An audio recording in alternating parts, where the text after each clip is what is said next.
In the sunlit kitchen, I was preparing my son's lunchbox. Early October in Connecticut had already turned chilly. Outside the window, maple leaves were beginning to turn red. In this suburban town, luxury cars would stream toward the city each morning, heading to their offices. "Mom, soccer practice might run late today." Ethan, my freshman in high school, came rushing down the stairs. He'd grown taller recently, now surpassing my shoulder height. In his navy blazer, white shirt, and gray slacks, he looked just like his father in his younger days, the same gentle eyes and calm demeanor. Watching my son excel both in sports and academics, I couldn't help but see shadows of my late husband. "Soccer practice. What time will you be home for dinner?" "Probably after 6. Everyone's working hard for next week's game." Ethan grabbed orange juice from the fridge and drank it in one gulp. His grades were excellent, and he was athletic too. For the past 3 years, we'd managed somehow, just the two of us. Since Tom's sudden passing from a heart attack, every day had been a battle. My job as a real estate broker kept me busy, and an annual income of $85,000 wasn't much in this affluent suburb. Still, considering my son's education, I couldn't afford to give up this job. I smoothed my brown hair and slipped into my modest suit. This was my style. "Ethan, keys." I tossed the car keys, and my son caught them skillfully. It was a 15-minute drive to Greenwich High School. This time was our precious moment for conversation. Caught in morning traffic, I enjoyed our casual chatter. Perhaps this was my happiest time of day. The morning tranquility was broken by a phone call from my mother. "Jennifer, about Vanessa's party tomorrow." Mother Patricia's voice echoed through the receiver. My mother, proud of her social influence, was always preoccupied with my sister Vanessa's affairs. Mother was pretentious and vain, particularly excessive in her doting on my sister. "Yes, of course I'll be there. The venue is La Scale. The dress code is semi-formal, so please wear something appropriate. Not like that plain outfit you wore to last year's Christmas party."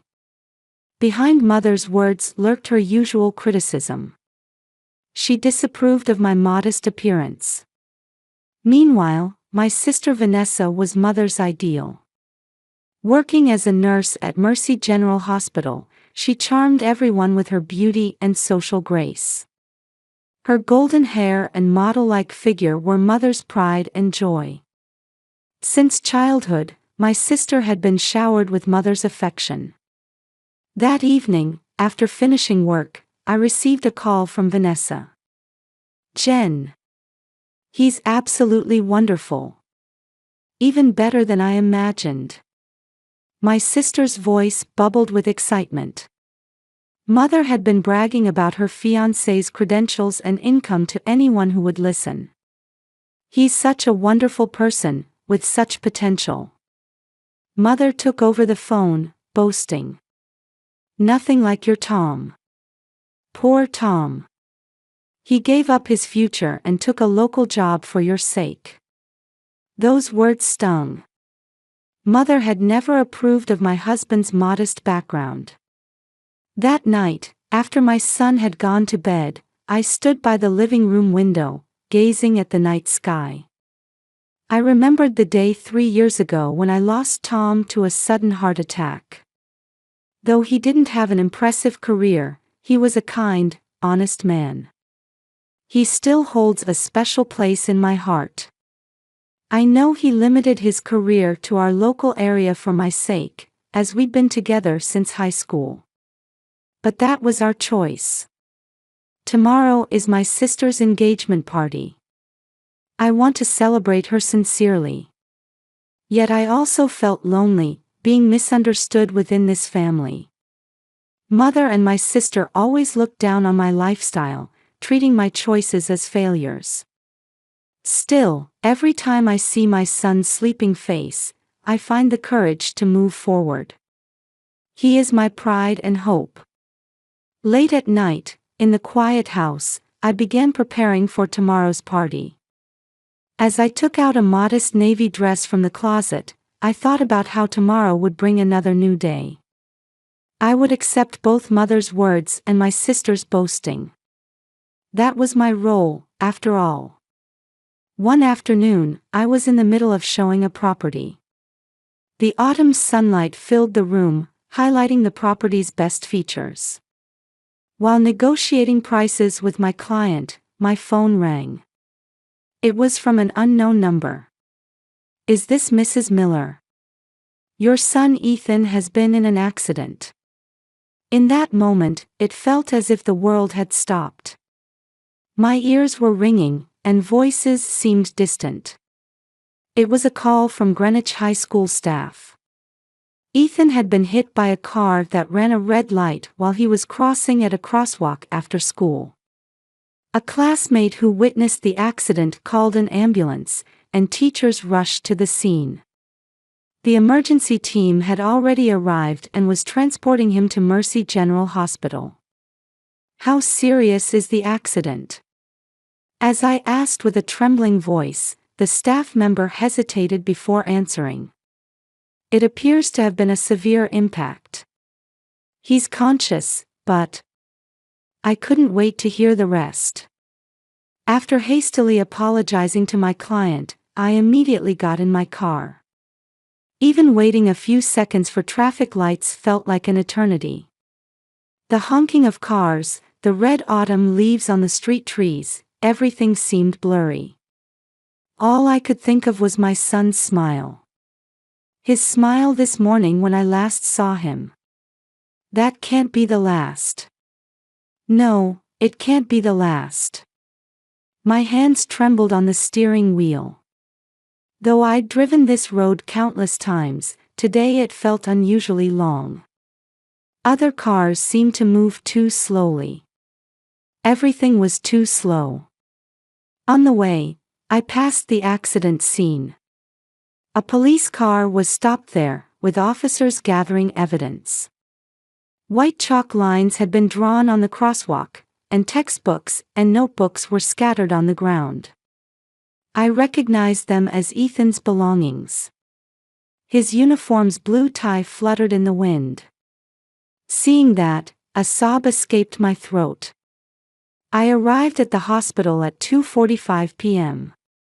Running into the emergency entrance, I was enveloped by a breathtaking tension. Doctors in white coats hurried back and forth, nurses carried equipment, and patient names echoed through the air. The smell of disinfectant stung my nose. A child's cry could be heard from somewhere. "The emergency room is down this hallway." I ran following the receptionist's directions. My heart was pounding so hard it felt like it might burst. My legs were shaking. But I couldn't stop. Reaching the treatment room, I found Ethan surrounded by medical staff. His face was pale, and his uniform was stained with blood. The monitor beeped ominously. An 4 needle was in his arm, and an oxygen mask covered his face. Was this really my son? The same boy I'd cheerfully sent off to school this morning. There's likely internal organ damage, and the bleeding is serious. CT scans show a liver laceration. We've also confirmed bleeding from the spleen. The young doctor explained in a calm voice. Dressed in clean white coat, he explained the situation with a confident gaze. His voice carried definite assurance. Immediate surgery is necessary. I will perform the operation. Please. Please save him. My voice was trembling. I clasped my son's hand. It was cold. I'd never felt it so cold before. It was usually warm. "Mom." Ethan called out weakly. His face was contorted with pain. Yet his eyes looked at me with concern. "It's all right. I'm here. I won't leave you. It hurts. I'm scared." Those words tore at my heart. My strong son, to admit such weakness. How much pain must he be in? Nurses kept coming into the treatment room. They checked vital signs, attached new 4 bags, and followed the doctor's instructions. Their efficiency gave me a glimmer of hope. Amidst the preparations for surgery, I needed to call Mother. I knew I couldn't attend tonight's party. I felt I should tell her. But first, I had to sign the consent forms. I received the papers with trembling hands. The letters seemed to blur. "Mom, Ethan's been in an accident. Today is Vanessa's proposal party. Don't ruin it." Mother's voice was filled with anger. In the background, I could hear people talking. The clinking of glasses. Laughter. The party preparations seemed to have already begun. I could hear the busy sounds of the luxury restaurant's kitchen. "But he's seriously injured. I'm at the hospital now. They say he needs surgery." My voice caught. Tears rolled down my cheeks. "I can't believe this. You're always like this." "I'm putting Vanessa on. This is supposed to be my special once-in-a-lifetime day. How could you? Why today of all days?" My sister screamed on the other end. Her voice was mixed with anger and disappointment. She'd always hated when things didn't go her way. But this was different. This was about my son's life. My hands trembled. While my son was hovering between life and death. Their family. Why can't they understand? I wanted to scream inside. But no voice came out. Each time the treatment room door opened, new staff entered. Voices announcing blood test results, voices confirming operating room preparations. Among all this, I listened only to my son's breathing. Then, the operating room door opened. The doctor from earlier appeared. "Mrs. Miller, we're ready for surgery." His gaze held firm resolve. I could sense his professional determination. There was something reassuring about his presence. "I will save him. That is my mission as a doctor." How comforting those words were. Tears welled up. As I watched my son disappear into the operating room, I stood there, almost in prayer. My son, whom I'd sent off to school as usual this morning. Though it was only hours ago, it felt like the distant past. Our conversation at the breakfast table. Our casual chat in the car. Everything had become precious memories. I sat in the waiting room chair, covering my face with my hands. My smartphone kept vibrating. Surely from Mother. But I had no strength to answer. Each notification tone made my heart constrict. The "surgery in progress" sign glowed red. The light seemed the color of blood. The clock hands moved cruelly slow. Outside the window, dusk was approaching. Looking up at the orange-tinted sky, I continued to pray for my son's life to be saved. Prayer was all I could do. This helplessness brought fresh tears. In front of the operating room, I pressed my trembling hands to my chest. The red lamp's light coldly illuminated the hallway. The surgery that would determine my son's fate was about to begin. The clock showed 3 p.m. The second hand on the waiting room wall clock seemed to move unnaturally slowly. There was no one beside me. At this moment, I felt painfully aware of how alone my son and I were. While nurses bustled about, I alone felt trapped in suspended time. Beyond the operating room doors, the battle for my son's life had begun. The sounds of machines, staff voices, and metal instruments clinking faintly reached through the doors. Each sound squeezed my heart. My smartphone vibrated again. The screen showed an incoming call from Mother. Though I had no energy to answer the phone, I checked the message. All the party preparations are complete.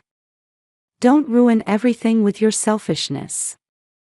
Those words suddenly filled me with anger. Selfishness. When my son's life was in danger. But I didn't even have the energy to raise my voice. I just sat in the cold waiting room chair. Outside the window, clouds drifted by. The sky that had been clear this morning now felt eerily distant. I tried flipping through old magazines in the waiting room, but the words wouldn't register. After 4 o'clock, a nurse came to provide an update. Her expression made my spine freeze. There's more bleeding than expected, and additional procedures are needed. However, the surgeon is doing everything possible, so please try not to worry. At those words, my heart nearly stopped. Additional procedures. The weight of those words bore heavily on my shoulders. As I stared at the operating room doors, memories of my son's childhood flooded back. The day he first walked, his first words, his first day of school. Every moment felt as if it had existed for this very time. How much blood loss. His condition. My voice shook. The nurse wore an apologetic expression. The details will be explained by the surgeon after the operation. After that, the waiting room returned to silence. Only occasionally did the sound of medical staff's footsteps echo in the hallway. The sound of 4-pole wheels. Someone's voice.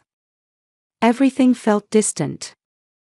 Nurses rushing with new 4 bags, medical technicians running with blood test results, knowing that each person played a vital role in my son's life filled me with both gratitude and anxiety. The clock hands moved mercilessly forward. During this time, Mother's calls exceeded 10.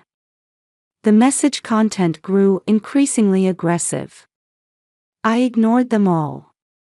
Right now, all I could do was pray. I remembered my son's smile as I sent him off to school this morning. His usual, "I'm off," now felt like a distant memory. Outside the window, dusk was falling, and street lights were turning on one by one. Other families in the waiting room must be carrying similar anxieties. Occasional sounds of crying, deep sighs, words of prayer. How many lives intersected in this hospital? Just past 8 p.m., sudden activity broke out. The operating room doors opened, and medical staff began moving busily. I stood up, watching the scene with bated breath. The exhausted surgeon appeared. His white coat bore vivid traces of the surgery. In his appearance, I saw evidence of the 6-hour battle. His hair stuck to his forehead with sweat, and dark circles of fatigue showed under his eyes. "Mrs. Miller." His voice was slightly hoarse. "The surgery was successful. Your son has pulled through. We've repaired the liver laceration and stopped the bleeding from the spleen. His overall condition is stable." At that moment, my knees gave way. A nurse rushed to support me. Tears flowed uncontrollably. "Thank you, thank you." To my repeated words of gratitude, the doctor smiled quietly. His eyes showed the same relief. "We'll need to monitor his post-operative progress, but he's past the most critical stage. We'll observe him carefully in the ICU for 24 hours. It may take some time before he regains consciousness." "Mrs. Miller." He paused for a moment. The surrounding nurses also changed their expressions, as if noticing something. I apologize. I should have noticed at such a time, but you are. Just then, hurried footsteps echoed from down the hallway.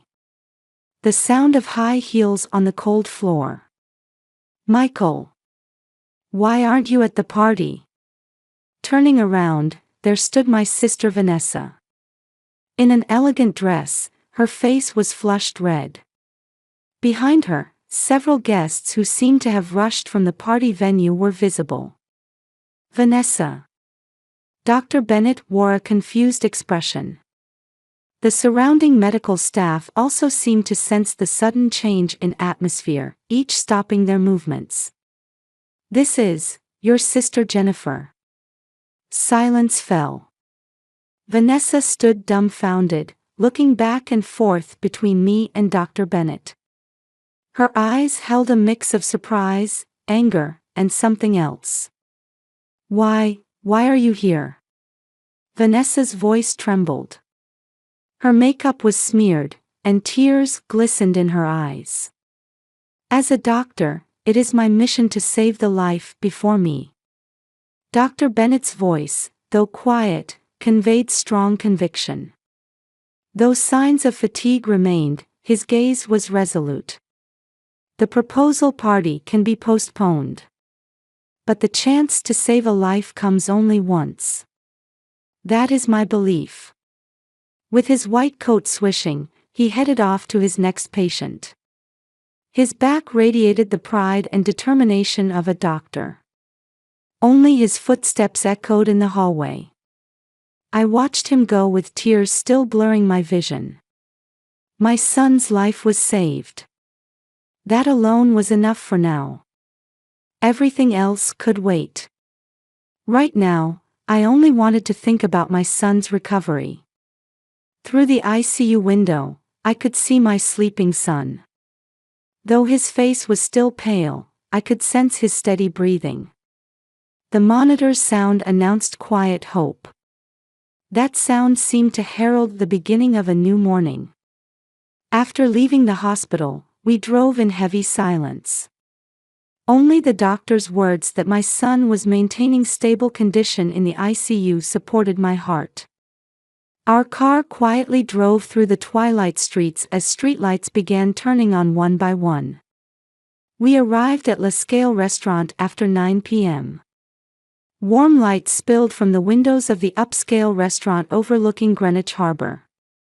A crimson carpet stretched across the front entrance, with a champagne gold balloon arch installed at the entrance. Staff in tuxedos greeted guests at the door. Yacht masts rose in the moonlight from the pier. Mrs. Miller.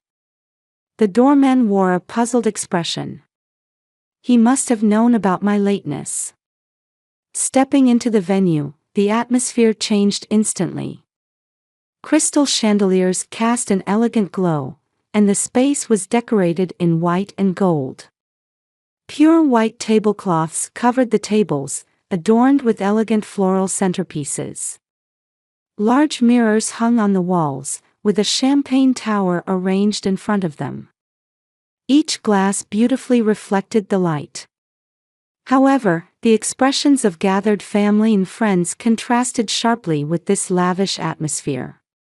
Faint whispers drifted through the venue, and the glances directed at us were thick with reproach. Cousin Maria openly turned away, while my paternal aunt clicked her tongue softly.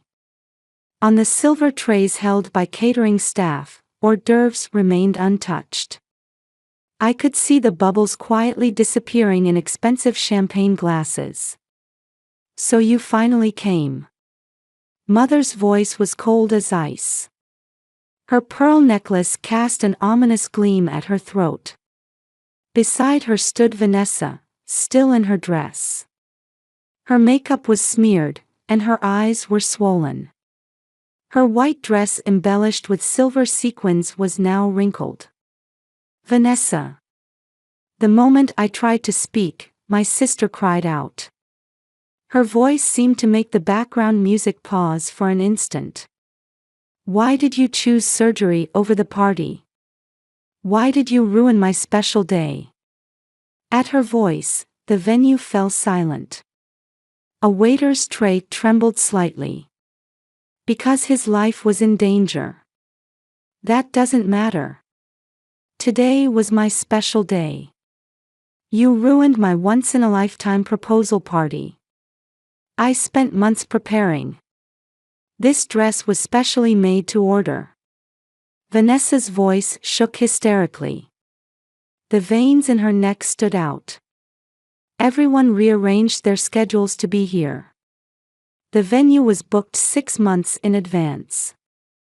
Vanessa, calm down. Mother placed her hand on Vanessa's shoulder.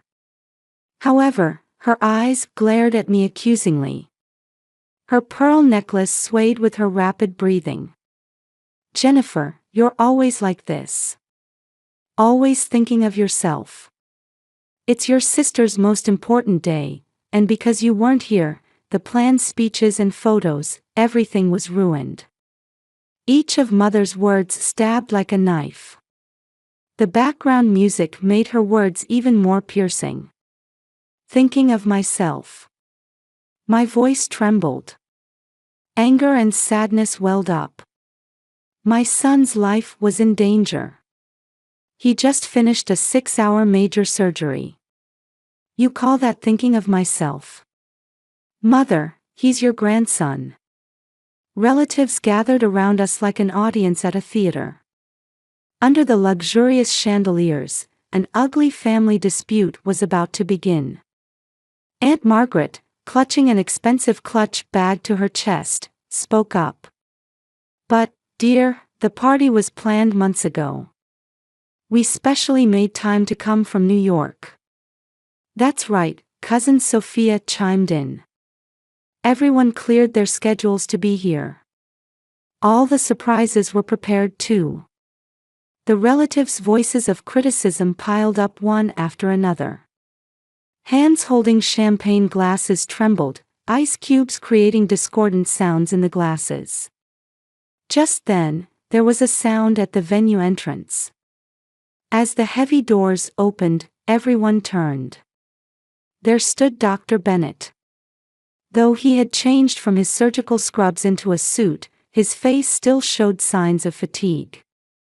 His tie was slightly crooked, different from his usual perfect appearance. It was clear evidence of the long hours of surgery. Michael. Vanessa started to rush over. Her high heels echoed on the marble floor. However, Dr. Bennett quietly raised his hand. The gesture carried a sense of determination. Vanessa, and everyone. Let me explain what happened today. His voice resonated throughout the venue. It was the voice of a professional doctor who had given serious explanations countless times.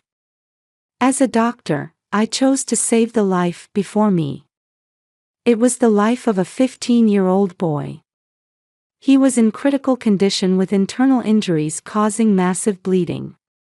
When he was brought to the operating room, his blood pressure had dropped to dangerous levels. Dr. Bennett continued speaking, giving weight to each word. His voice mixed professional pride with personal conviction. The surgery lasted 6 hours. During that time, the boy's life was in danger multiple times. We fought desperately several times to prevent his heart from stopping. If we hadn't started the surgery immediately, he wouldn't be here now. A heavy silence fell over the venue. Only the sound of champagne bubbles could be faintly heard. And I have one more decision to make. Dr. Bennett's voice carried even stronger resolve. At that moment, the air in the venue seemed to freeze. I cannot marry someone who disregards human life. At those words, the venue erupted in murmurs. The sound of a glass being dropped could be heard, and someone let out a small cry. Michael. What are you saying? Vanessa's voice was almost a scream. Her hand reached out into the air. I cannot compromise my beliefs as a doctor. I cannot accept values that prioritize a party over human life. Not as a doctor, and not as a human being. Mother intervened. Her pearl necklace swayed violently. What are you saying? On such an important day, in such a lovely venue. Do you know how much this party cost? What matters is what happened on this important day. Dr. Bennett's voice maintained its calm while filled with strong determination. His eyes swept across the room. In the operating room, we were fighting for a boy's life. During that time, did the people preparing for the party understand the weight of life? While worrying about decorations, dresses, and food, a young boy was hovering between life and death. Complete silence enveloped the venue. The chandelier light illuminated everyone's equally pale faces. Dr. Bennett slowly turned to face Vanessa. I'm sorry. But this is my decision. As a doctor and as a human being, I will stand by my convictions. At that moment, Vanessa's engagement ring fell to the marble floor. The sound of metal hitting marble rang out with eerie clarity. It was like a bell tolling the end of everything. Various voices began rising from among the relatives. Voices of condemnation, sympathy, confusion. Amidst the swirling voices in the venue, Mother and Vanessa stood isolated. Their figures in expensive dresses now seemed somewhat pitiful. The aunts whispered things like, "How embarrassing," and "a family disgrace," while the paternal relatives had already begun leaving the venue. The wedding planner, who had been prepared for the wedding, stood dumbfounded. Cousin Maria approached me. "Jennifer, is your son really all right?" At those words, I felt that finally someone understood the essence of the situation. I quietly closed my eyes. My son's life was saved. That was all that mattered to me now. Tomorrow, I would be able to see my son's face at the hospital again. That thought alone supported me through this chaos. Outside the window, harbor waves quietly lapped against the shore. The chandelier light coldly illuminated the engagement ring on the floor. That light seemed to be watching over all of tonight's events. Spring sunlight streamed into the hospital room. 6 months had passed since that day, and cherry blossoms were beginning to bloom outside the window. The cherry tree-lined path on the Mercy General Hospital grounds gave a sense of new life stirring. "Mom, I'm being discharged today." Ethan smiled on the bed. Color had gradually returned to his once pale face, and strength had returned to his voice. Though surgical scars remained, his rehabilitation was progressing well, and the doctors were amazed at his recovery ability. "Yes. But you still need to be careful not to overdo it." "I know. But I want to get back to school soon." The soccer team members came to visit every week. At those words, I felt tears welling up. My son, who had overcome a life-threatening crisis, seemed a bit more mature than before. During his long hospital stay, he must have done a lot of thinking on his own. Sometimes he would wake up in the middle of the night and talk about the meaning of life. A nurse brought the discharge paperwork. Meanwhile, I gazed out the window. Over these 6 months, many things had changed. Though some changes were painful, they were necessary steps in our growth. Mother began to change significantly after that night. At first, she couldn't acknowledge her mistakes, and we lost contact for a while. The incident at the luxury restaurant became talk of the local social circle, and Mother temporarily stopped appearing at parties. However, on a rainy day, she suddenly visited the hospital room. Without makeup, her usual dignified manner was gone. "Jennifer and Ethan." Mother's voice trembled. Rain dripped onto the floor from the umbrella in her hand. "I've started seeing a counselor. Dr. Sarah Thompson. I've realized the biases within myself." Since that day, Mother began regularly attending counseling twice a week. There, she started confronting her issues with values and excessive favoritism. She said she realized she had lost sight of her daughter's true happiness by obsessing over superficial success and appearances. "I've hurt you all this time. About Tom too, my attitude back then was wrong." Mother apologized while looking at a photo of my late husband. Though long-standing habits couldn't be changed easily, changes were becoming visible, slowly but surely. "I've started a support group for single mothers." Mother reported this the other day. Meetings are now held weekly at her mansion. She's begun using her social influence to help mothers in need. She's also started building a network of professionals including lawyers, doctors, and counselors. "I never truly understood the challenges of raising children alone." Mother's eyes held new determination. At Christmas, she hosted a party for single mothers from the support group and their children. Instead of competing over decorations and food, there was warm interaction. Vanessa's change was even more dramatic. After the broken engagement, she went through a period of deep depression. She disposed of her expensive dresses and accessories, deleted her social media accounts, and lived almost like a recluse. However, an encounter with a patient changed her. A young mother battling terminal cancer. Seeing this patient worry about the children she would leave behind deeply moved Vanessa. "As a nurse, did I really understand my patient's feelings?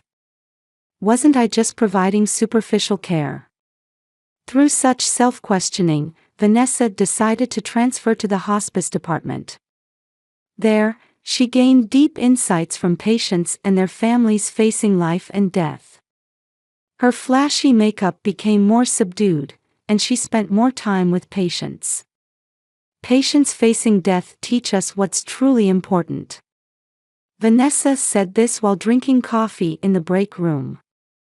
Her eyes held a depth that wasn't there before. "I used to be too focused on superficial things. The scale of the wedding, the partner's income. But what's really important is having a heart that understands the weight of life." She seemed to be experiencing her own growth while empathizing with patients' families' emotions. She particularly focused on caring for young patients' families. "In the new ward, I met a wonderful doctor. He's a palliative care specialist." Vanessa told me this recently. Her expression then had a different, gentler radiance than before. This time, it was a meeting with someone who understood the weight of life. There was no trace of the previous superficiality. Sometimes we run into Dr. Bennett in the hospital hallways. We exchange polite greetings and interact as professionals. In that, I sense Vanessa's growth. Family gatherings have also gradually changed. The previous competition over appearances and superficial glamour has subsided, replaced by growing feelings of mutual consideration. Dinner at Mother's house has become a monthly tradition. Expensive tableware and decorations have become more modest, replaced by increased family conversation. Sometimes there are arguments, but that too is part of the process of understanding each other. "Jennifer, can we start over?" Mother's words contained years of regret and new hope. She now tries to show equal affection to both daughters. Sometimes old habits surface, but each time she checks herself and makes corrections. Having finished the discharge preparations, we stepped into the elevator. 6 months ago, I had pressed the floor button in this elevator with trembling hands. The fear and anxiety of that time were now becoming nostalgic memories. Mom, are Grandma and Aunt Vanessa waiting at home? I nodded at Ethan's question. I'd heard that Mother and my sister were preparing a small party at home to celebrate his discharge. We didn't need elaborate decorations or expensive food. Just family gathering together, rejoicing in each other's presence. That was enough. Yes, they're surely waiting. Today they're making meatloaf, your grandfather's favorite. Really? Grandpa's? Yes. Grandma has started cooking recently. She's begun working in the kitchen herself instead of leaving everything to the housekeeper. My son showed a slightly surprised expression at Mother's new side. Change had definitely taken root in our daily lives. Leaving the hospital, a gentle spring breeze embraced us. Learning the weight of life, reaffirming family bonds, and taking steps toward a new future. These 6 months had become an irreplaceable time of growth for all of us. As I got into the car, I looked up at the sky. Clouds announcing a new season drifted across the blue sky. The scene seemed to be blessing our family's new beginning.